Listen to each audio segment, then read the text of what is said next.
সবাই যখন মৃত্যুটাকে ভীষণ ভয় পায়, আমি তখন হাসতে হাসতে আল্লাহর কাছে ভীষণ সন্তুষ্টি নিয়ে পৌঁছাতে চাই যে আমি একটা ন্যূনতম ওই জীবনটা লিড করতে পারলাম, যে আমি একটা ইনসাফের হাসি নিয়ে আমি আমার আল্লাহর কাছে পৌঁছতে চাই।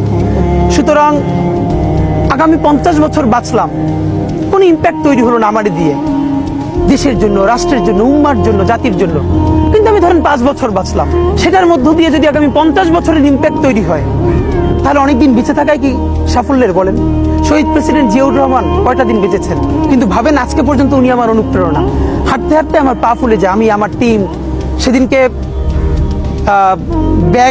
ব্যাগের মধ্যে জুতো নিয়ে তারপরে একটা শপিং মলে ঘুরছিলাম, মানে পা ফুলে গেছে, পা জুতোয় ঢুকাতে পারছিলাম না। তো জিয়াউর রহমানের একটা ওনার গল্প মনে পড়ছিল, যিনি মাইলকে মাইল যখন হাঁটতেন ওনার সাথে স্টাফদের পা ফুলে যেত, কিন্তু ওনার তো আর্মি ট্রেনিং আছে।